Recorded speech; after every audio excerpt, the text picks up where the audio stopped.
एक बार फिर से आपका ज्ञान सागर में स्वागत है। यह हमारा IKS इंडियन नॉलेज सिस्टम का पार्ट 5 है, जिनका भी सेमेस्टर 1 में इंडियन नॉलेज सिस्टम है। ठीक है, आप लोग यहाँ पर देख लीजिए IKS में पार्ट 5 हम लोग यहाँ पर कंप्लीट करने वाले हैं। यूनिट नंबर 5 देखेंगे। सबसे पहले देखिए आप लोग यहाँ पर यूनिट नंबर 5 में मतलब इंडियन नॉलेज सिस्टम में यूनिट नंबर जो 5 है, इसमें आप लोगों को Indian ethical, social and environmental thought पढ़ना है। मतलब भारतीय नैतिक, सामाजिक और पर्यावरण विचारधारा को पढ़ना है। यहाँ पर समय को बर्बाद किए बिना प्रश्न को देखते हैं। देखिए जितना भी हम लोग यहाँ पर प्रश्न देखेंगे उसका अधिकतर आंसर ऑप्शन नंबर ए है। तो जितना भी आंसर आप लोग देखना है ऑप्शन नंबर ए को देखना है। देखिए फर्स्ट प्रश्न आपका यहाँ पर दिया गया है, भारतीय दर्शन में पुरुषार्थ कितने हैं। तो जो भारतीय दर्शन है इसमें मुख्य रूप से 4 पुरुषार्थ माने जाते हैं। पहला धर्म, अगला अर्थ हो जाएगा, नेक्स्ट आपका काम और नेक्स्ट है मौज। तो जो भारतीय दर्शन है इसमें मुख्य रूप से 4 पुरुषार्थ माने जाते हैं, धर्म, अर्थ, काम और मौज। ठीक है, इन सभी को याद कर लेना आप लोगों को। तो भारतीय दर्शन में पुरुषार्थ कितने माने जाते हैं, ऑप्शन नंबर ए 4। आगे देख लेते हैं हम लोग। आगे आपका यहाँ पर दिया गया निम्नलिखित में कौन पुरुषार्थ नहीं है। यहाँ देख लेना, जो मैंने आपको पहले बताया था। पहला दिया गया धर्म, नेक्स्ट है अर्थ, अगला दिया काम और डी नंबर में आपका योग। तो इसका आंसर क्या हो जाएगा, डी हो जाएगा, योग। योग पुरुषार्थ नहीं है। आगे देख लेते हैं हम लोग यहाँ पर। नेक्स्ट आपका यहाँ पर दिया गया धर्म का मुख्य अर्थ क्या है। धर्म का मुख्य अर्थ क्या होता है, तो ऑप्शन नंबर ए कर्तव्य और नैतिकता। धर्म का मुख्य अर्थ क्या है, कर्तव्य और नैतिकता। आगे देखते हैं। नेक्स्ट आपका यहाँ पर दिया गया है अर्थ पुरुषार्थ किससे संबंधित है। अर्थ पुरुषार्थ किससे संबंधित है, धन और समृद्धि से। अर्थ पुरुषार्थ किससे संबंधित है, धन और समृद्धि से। आगे दिया गया आपका यहाँ पर काम पुरुषार्थ किससे संबंधित है। काम पुरुषार्थ किससे संबंधित है, इच्छाएं और सुख से। आगे देखते हैं। नेक्स्ट आपका यहाँ पर दिया गया है मोक्ष का अर्थ क्या है। तो जन्म मृत्यु के चक्र से मुक्ति। मोक्ष का अर्थ क्या है, जन्म मृत्यु के चक्र से मुक्ति। नेक्स्ट देखिए भारतीय दर्शन, भारतीय जीवन दर्शन में पुरुषार्थों का क्या उद्देश्य है। भारतीय जीवन दर्शन में पुरुषार्थों का क्या उद्देश्य है, तो इसका आंसर हो जाएगा संतुलित जीवन जीना। संतुलित जीवन जीना। नेक्स्ट आपका यहाँ पर दिया गया है मोक्ष किस प्रकार का लक्ष्य है। मोक्ष किस प्रकार का लक्ष्य है, करेक्ट आंसर हो जाएगा आध्यात्मिक लक्ष्य। मोक्ष किस प्रकार का लक्ष्य है, आध्यात्मिक लक्ष्य। आगे दिया गया है धर्म, अर्थ, काम, मोक्ष किससे संबंधित है। तो जीवन के 4 उद्देश्य हैं। जीवन के 4 उद्देश्य हैं, धर्म, अर्थ, काम, मोक्ष। ठीक है, ये 4 पुरुषार्थ है। आगे दिया गया आपका यहाँ पर पुरुषार्थ की अवधारणा किस दर्शन से जुड़ी हुई है। पुरुषार्थ की अवधारणा किस दर्शन से जुड़ी हुई है, ऑप्शन नंबर ए भारतीय दर्शन से। आगे आपका यहाँ पर दिया हुआ है, नेक्स्ट देखते हैं हम लोग। अगला क्वेश्चन आपको यहाँ पर दिया गया, भारतीय संस्कृति में प्रकृति को किस रूप में देखा जाता है। भारतीय संस्कृति में प्रकृति को किस रूप में देखा जाता है, तो इसका आंसर हो जाएगा माता के रूप में। जो प्रकृति है इसको हम लोग माता के रूप में देखते हैं। ठीक है, आगे हमारा यहाँ पर दिया गया है प्रकृति माता की अवधारणा किससे संबंधित है। प्रकृति बोल देते हैं यार, पृथ्वी माता की अवधारणा, पृथ्वी माता इसकी अवधारणा किससे संबंधित है, तो इसका आंसर हो जाएगा प्रकृति के समान से। आगे देखते हैं हम लोग। आगे आपका यहाँ पर दिया गया है भारतीय परंपरा में कौन वृक्ष पवित्र माना जाता है। भारतीय परंपरा में कौन सा वृक्ष पवित्र माना जाता है, तो पीपल, नीम, आम, बांस। करेक्ट आंसर क्या हो जाएगा, पीपल। ठीक है, आगे देख लेते हैं हम लोग। नेक्स्ट आपका यहाँ पर दिया गया चिपको आंदोलन किससे संबंधित था। चिपको आंदोलन किससे संबंधित था, तो पर्यावरण संरक्षण से। चिपको आंदोलन उत्तराखंड के चमोली जिले में हुआ था। कब हुआ था, 1973 में हुआ था। और जो इसके प्रवर्तक थे सुंदरलाल बहुगुणा थे। कौन थे, सुंदरलाल बहुगुणा। ध्यान रखना आप लोगों को। ठीक है, चिपको आंदोलन के प्रणेता कौन थे, सुंदरलाल बहुगुणा। चिपको आंदोलन किससे संबंधित था, पर्यावरण संरक्षण से। आगे आपका यहाँ पर दिया गया है भारतीय संस्कृति में नदियों को किस रूप में पूजा जाता है, तो देवी के रूप में। भारतीय संस्कृति में नदियों को किस रूप में माना जाता है, तो देवी के रूप में माना जाता है या फिर पूजा जाता है। आगे आपका यहाँ पर दिया गया है प्रकृति पूजा का मुख्य उद्देश्य क्या है। प्रकृति पूजा का मुख्य उद्देश्य क्या है, तो इसका आंसर हो जाएगा प्रकृति का संरक्षण। प्रकृति पूजा का मुख्य उद्देश्य क्या है, प्रकृति का संरक्षण करना। नेक्स्ट आपका यहाँ पर दिया गया है भारतीय जीवन शैली में सतत विकास का क्या आधार है। भारतीय जीवन शैली में सतत विकास का क्या आधार है, प्रकृति के साथ संतुलन बनाए रखना। भारतीय जीवन शैली में सतत विकास का क्या आधार है, प्रकृति के साथ संतुलन बनाना। आगे देखते हैं। नेक्स्ट दिया गया वन महोत्सव किससे संबंधित है। वन महोत्सव किससे संबंधित है, तो वृक्षारोपण से। नेक्स्ट क्वेश्चन आपका यहाँ पर बनेगा भारतीय संस्कृति में गाय को क्यों महत्वपूर्ण माना जाता है। पर्यावरण कृषि में उपयोगिता के दृष्टिकोण से जो गाय है, ठीक है, इसको महत्वपूर्ण माना जाता है। आगे आपको यहाँ पर दिया गया भारतीय परंपरा में प्रकृति संरक्षण का मुख्य सिद्धांत क्या है।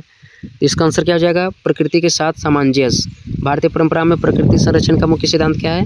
प्रकृति के साथ सामंजस्य, मतलब प्रकृति को ध्यान में रख करके आगे बढ़ना है। ठीक है, आगे हम लोग देख लेते हैं। देखिए, हम यहाँ पर डायरेक्ट बता रहे हैं, यूनिट नहीं देख रहे हैं, ताकि ज़्यादा टाइम आप लोगों का भी बर्बाद ना हो और क्वेश्चन केवल आप लोगों को समझ में आ जाए। आगे दिया गया है, नैतिक विकास में परिवार की क्या भूमिका होती है? तो नैतिक मूल्यों की शिक्षा देना। नैतिक शिक्षा में परिवार की क्या भूमिका होती है? नैतिक मूल्यों की शिक्षा देना। आगे दिया गया है, बच्चों को नैतिक शिक्षा सबसे पहले कहाँ मिलती है? बच्चों को नैतिक शिक्षा सबसे पहले कहाँ मिलती है? परिवार में। आगे दिया गया है, समाज का नैतिक विकास में क्या योगदान है? समाज का नैतिक विकास में क्या योगदान है? सामाजिक नियम और परंपराएं। सामाजिक नियम और परंपराएं। आगे देखते हैं, नेक्स्ट आपको यहाँ पर दिया गया है, भारतीय संस्कृति में संस्कार का क्या महत्व है? भारतीय संस्कृति में संस्कार का क्या महत्व है? नैतिक और सांस्कृतिक शिक्षा देना। आगे दिया गया आपका यहाँ पर, बच्चों के चरित्र निर्माण में किसका सबसे अधिक प्रभाव होता है? बच्चों के चरित्र निर्माण में किसका सबसे अधिक प्रभाव होता है? तो माता पिता का। आगे देखते हैं, नेक्स्ट आपका यहाँ पर दिया गया, भारतीय समाज में नैतिकता का आधार क्या माना जाता है? तो इसका आंसर हो जाएगा धर्म और संस्कार। देखिए, सबसे ज़्यादा महत्वपूर्ण क्या होगा? पीडीएफ डाउनलोड कर लीजिए आप लोग, ज़्यादा हेल्प मिलेगा। पीडीएफ कहाँ मिलेगा? तो ज्ञान सागर ऐप में मिलेगा, 60 रुपया लगेगा और 4 साल में जो भी पढ़ाया होगा, जो भी पीडीएफ होगा, सारा आप लोगों को ऐप में मिलेगा। क्या करना है आप लोगों को? ज्ञान सागर ऐप को डाउनलोड कर लेना है। ठीक है, ज्ञान सागर ऐप यहाँ पर लिख देते हैं। कहाँ पर मिलेगा ज्ञान सागर? तो प्ले लिस्ट में मिलेगा। प्ले लिस्ट मतलब प्ले स्टोर में। ठीक है, आगे देखते हैं, नेक्स्ट क्वेश्चन क्या है आपका यहाँ पर, भारतीय समाज में नैतिकता का क्या आधार माना जाता है? धर्म और संस्कार। नेक्स्ट क्वेश्चन दिया गया है, समाज में नैतिक आचरण को नियंत्रित करता है? समाज में नैतिक आचरण को कौन नियंत्रित करता है? सामाजिक नियम और परंपराएं। समाज में नैतिक आचरण को कौन नियंत्रित करता है? सामाजिक नियम और परंपराएं। आगे देखते हैं, नेक्स्ट क्वेश्चन आपका यहाँ पर बनेगा, भारतीय परिवार व्यवस्था किस पर आधारित है? भारतीय परिवार व्यवस्था किस पर आधारित है? सहयोग और सम्मान। नेक्स्ट दिया गया आपका यहाँ पर, समाज में नैतिक मूल्यों को बनाए रखने के लिए क्या आवश्यक है? समाज में नैतिक मूल्यों को बनाए रखने के लिए क्या आवश्यक है? तो इसका आंसर हो जाएगा शिक्षा और संस्कार। समाज में नैतिक मूल्यों को बनाए रखने के लिए क्या आवश्यक है? शिक्षा और संस्कार। नेक्स्ट आपको यहाँ पर दिया गया है, भारतीय संस्कृति में परिवार को क्या माना जाता है? तो इसका आंसर हो जाएगा नैतिक शिक्षा का पहला विद्यालय। भारतीय संस्कृति में शिक्षा को क्या परिवार को क्या माना जाता है? तो नैतिक शिक्षा का पहला विद्यालय माना जाता है। मतलब जो चरित्र निर्माण होता है, ठीक है, जितने भी हम लोग होते हैं सभी का चरित्र निर्माण परिवार से ही होता है। परिवार में यदि अच्छा खासा लोग रहते हैं, ठीक है, यदि सतर्क लोग रहते हैं, शिक्षित लोग रहते हैं, तो हम लोग का चरित्र भी उसी टाइप का रहता है। ठीक, आगे आपका यहाँ पर दिया गया है, वसुदेव कुटुंबकम का क्या अर्थ है? इसका आंसर हो जाएगा संपूर्ण विश्व एक परिवार है। वसुदेव कुटुंबकम का क्या अर्थ है? संपूर्ण विश्व एक परिवार है। आगे दिया गया, वसुदेव कुटुंबकम किस ग्रंथ में मिलता है? इसका आंसर हो जाएगा महाउपनिषद। वसुदेव कुटुंबकम किस ग्रंथ में मिलता है? महाउपनिषद में। आगे देखते हैं हम लोग, नेक्स्ट क्वेश्चन आपके यहाँ पर दिया गया है, सर्वधर्म समभाव का क्या अर्थ है? सर्वधर्म समभाव का क्या अर्थ है? इसका आंसर हो जाएगा सभी धर्मों के प्रति सम्मान। मतलब सभी धर्मों को क्या करना है? एक रूप में देखना है। आगे देख लेते हैं हम लोग, नेक्स्ट दिया गया, सर्वधर्म समभाव किस सिद्धांत से संबंधित है? सर्वधर्म समभाव किस सिद्धांत से संबंधित है? इसका आंसर हो जाएगा धार्मिक सहिष्णुता से। सर्वधर्म समभाव किस सिद्धांत से जुड़ा हुआ है? धार्मिक सहिष्णुता से। आगे दिया गया है, वसुदेव कुटुंबकम किस विचार को प्रोत्साहित करता है? इसका आंसर हो जाएगा वैश्विक एकता को। वसुदेव कुटुंबकम किस विचार को प्रोत्साहित करता है? वैश्विक एकता को। आगे देखिए, नेक्स्ट दिया गया है, भारतीय संस्कृति में वसुदेव कुटुंबकम का मुख्य उद्देश्य क्या है? भारतीय संस्कृति में वसुदेव कुटुंबकम का क्या मुख्य उद्देश्य है? इसका आंसर हो जाएगा विश्व बंधु। ठीक है, देख लेना, ऑप्शन नंबर ए ज़्यादातर आंसर है। ठीक है, नेक्स्ट आपको यहाँ पर दिए गए, सर्व संभाव का क्या उद्देश्य है? सर्वधर्म संभाव का क्या उद्देश्य है? करेक्ट आंसर हो जाएगा सभी धर्मों के बीच सद्भाव। मतलब सभी धर्मों के बीच में क्या होना चाहिए? सद्भाव होना चाहिए, भेदभाव नहीं होना चाहिए। आगे दिया गया, वसुदेव कुटुंबकम किस प्रकार का आदर्श है? वसुदेव कुटुंबकम किस प्रकार का आदर्श है? तो इसका आंसर हो जाएगा सार्वभौमिक मानवीय आदर्श है। नेक्स्ट आपको यहाँ पर दिया गया है, सर्वधर्म संभाव भारतीय संविधान की किस मूल्य से जुड़ा हुआ है? सर्वधर्म संभाव भारतीय संविधान के किस मूल्य से जुड़ा हुआ है? आंसर हो जाएगा धर्मनिरपेक्षता से। आगे देखते हैं, आगे दिया गया है, वसुदेव कुटुंबकम की भावना कैसे बढ़ावा देती है? वसुदेव कुटुंबकम की भावना किसको बढ़ावा देती है? शांति और सहयोग को। आगे देखते हैं, आगे देखिए आप लोग यहाँ पर, नेक्स्ट आपका यहाँ पर दिया गया है, environmental value in Indian spirituals. मतलब जो भारतीय संस्कृति है इसमें प्रकृति का क्या महत्व है, इन्वायरमेंटल का क्या महत्व है, इसको देखना है। ठीक है, देखिए आप लोग यहाँ पर फर्स्ट क्वेश्चन आपका यहाँ पर बनेगा, भारतीय शास्त्रों में प्रकृति को किस रूप में देखा गया है। इसका आंसर हो जाएगा देवत्व के रूप में, मतलब जो प्रकृति होता है इसको भगवान के रूप में यहाँ पर देखा जाता है। आगे देखते हैं, वेदों में पृथ्वी को क्या कहा गया है। वेदों में पृथ्वी को क्या कहा गया है, तो पृथ्वी माता। आगे देखते हैं, देखिए नेक्स्ट आपका यहाँ पर दिया गया, भारतीय ग्रंथों में किस तत्व को जीवन का आधार माना गया है। भारतीय ग्रंथों में किस तत्व को जीवन का आधार माना गया है, जल, धन, युद्ध, राजनीति। करेक्ट आंसर क्या हो जाएगा, जल। भारतीय ग्रंथों में किस तत्व को जीवन का आधार माना गया है, तो जल को। आगे देखते हैं, नेक्स्ट दिया गया है, पंच महाभूत में कितने तत्व हैं। पंच महाभूत में कितने तत्व होते हैं, आंसर हो जाएगा 5। आगे देखते हैं, आगे दिया गया आपका यहाँ पर, पंच महाभूत में कौन कौन से तत्व शामिल हैं, तो आंसर हो जाएगा ऑप्शन नंबर ए, पृथ्वी, जल, अग्नि, वायु, आकाश। ठीक है, मतलब जो 5 तत्वों से शरीर बना हुआ है, तो इसमें कौन कौन से आते हैं, पृथ्वी, जल, अग्नि, वायु और आकाश आता है। आगे देखते हैं, नेक्स्ट दिया गया आपका यहाँ पर, भारतीय संस्कृति में वृक्षों का क्या महत्व है, तो पर्यावरण संरक्षण। जो भारतीय संस्कृति है इसमें वृक्षों का महत्व इसलिए दिया जाता है ताकि पर्यावरण संरक्षित हो सके। आगे दिया गया है, भारतीय ग्रंथों में नदियों को किस रूप में पूजा जाता है, आंसर हो जाएगा देवी के रूप में। भारतीय ग्रंथों में नदियों को किस रूप में पूजा जाता है, देवी के रूप में। आगे दिया गया आपको यहाँ पर, भारतीय शास्त्रों में पर्यावरण संरक्षण का मुख्य सिद्धांत क्या है।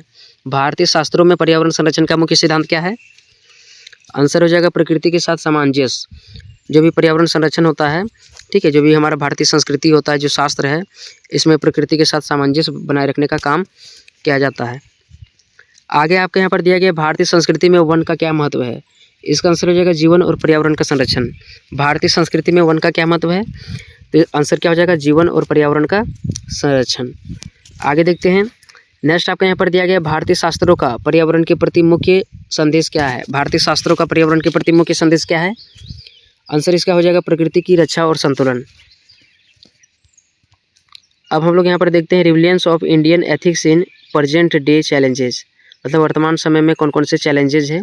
ठीक है, भारतीय जो भी हमारा इतिहास है इसको लेकर के, भारतीय संस्कृति परंपरा को लेकर के।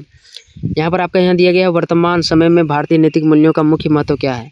आंसर हो जाएगा सामाजिक समरसता और शांत बोलते हैं। वर्तमान समय में भारतीय नैतिक मूल्यों का महत्व क्या है, तो सामाजिक समरसता और शांति है। आगे दिया गया है, अहिंसा का सिद्धांत किससे संबंधित है। अहिंसा का सिद्धांत किससे संबंधित है, आंसर हो जाएगा ऑप्शन नंबर ए, हिंसा का त्याग। अहिंसा का सिद्धांत किससे संबंधित है, हिंसा के त्याग से। आगे दिया गया है, भारतीय नैतिकता का मुख्य आधार क्या है, तो इसका आंसर हो जाएगा धर्म और कर्तव्य। भारतीय नैतिकता का मुख्य आधार क्या है, धर्म और कर्तव्य।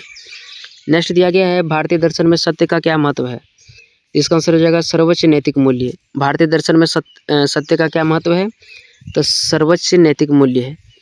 ठीक है, आगे देख लेते हैं हम लोग। नेक्स्ट आपका यहाँ पर दिया गया है, महात्मा गांधी ने किस सिद्धांत पर विशेष बल दिया, तो सत्य और अहिंसा पर। महात्मा गांधी ने किस सिद्धांत पर विशेष बल दिया, सत्य और अहिंसा पर।